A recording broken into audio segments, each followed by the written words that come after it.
Welcome back. Today we're going to take a look at the top 30 cryptocurrencies by market cap. We're going to start with Litecoin, followed by Monero, Polkadot, BGB, Uni, AAVE, PEPE, and anyway, Pi number 30. Let's get straight into it. Litecoin against USD. So here we are for Litecoin. What's the tick for Litecoin? Okay, Litecoin has been in a very flat kind of price action. We've been moving sideways for a very long time. I suspect that if and when the break does come, it is going to be bananas for Litecoin, just like what happened on Monero against USD. So Monero was actually going sideways for a long time, and then suddenly, pam, it broke. Amazing, right? So we had three targets, all three targets already hit. Again, we're waiting for that move to come on for Litecoin, but we don't see it yet, so we're gonna have to wait and be patient. So here we are for Monero. What's gonna happen to Monero? I'm not too sure. Either we're gonna be consolidating and continuing higher because we're already above the skinny pink line. So the trend is really bullish. As long as we're above the skinny pink line, we remain with the bullish bias for Monero. Polkadot, okay, Polkadot has been in the dumpsters for a very long time.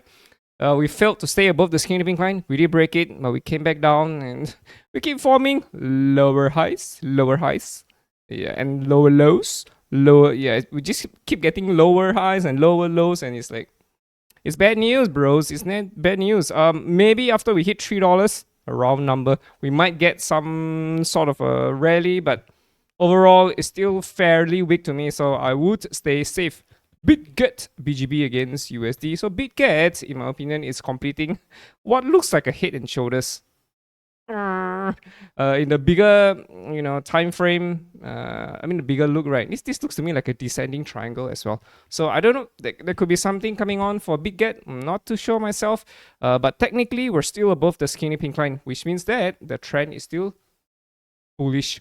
So until we slice back down, stay under it, and we would expect continuation if and when this happens. But we're still above it, so technically there could be some magic happening. Poop! Suddenly we start railing, but we stay safe from a trading standpoint. Uniswap against USD. Here we are for Uniswap. So Uniswap, boy, just like Litecoin has been in a sideways move for a very long time. This looks very scary to me because this looks to me like a descending triangle.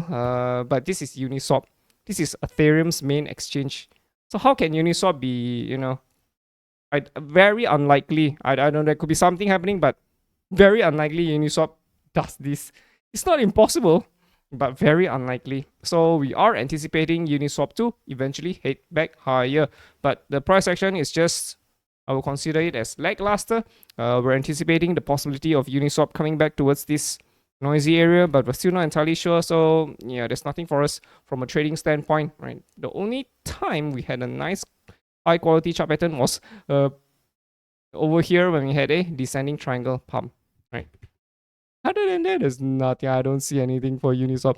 AAVE, so AAVE is coming up to life, springing up to life, right? So AAVE has been in an accumulation phase for a very long time, sprung out, consolidated, continued higher. Right, we retrace back under the skinny pink line, but we push back higher. That's interesting. I still think that the best bullish case for AAVE is that we consolidate over here. Right, we get something like a squeeze here before breaking higher. Right, we had a squeeze over here before breaking higher. Right, it's not really textbook perfect. Yes, lower highs. This is lower highs. But then we started getting higher lows. It's squeezing. Breakout. So this is still it's nothing yet. So we just have to wait for the AAVE to give us something to work with. PEPE against USD. I'm still leaning towards the bearish side of things for PEPE, right? By looking at this, right, it looks to me like a mountain range though. This is a huge mountain one. I suspect there could be a mountain 2 in the making.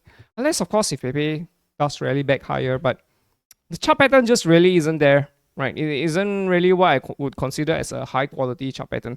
PEPE previously had an inverse head and shoulders, right? Before it went bananas. After that, again, nothing much for us to work with. There is a, not exactly high quality, but still an inverse head and shoulder. Left shoulder, head, right? We get a right shoulder over here. And then that's it. We blasted off.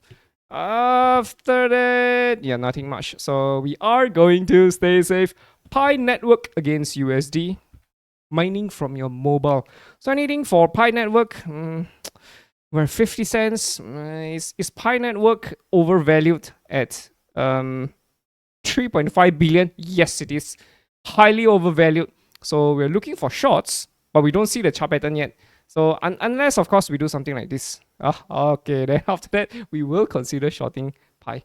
But until that happens, yeah, we could still be rolling down the hill. Yeah, but there's just nothing much for us to work with.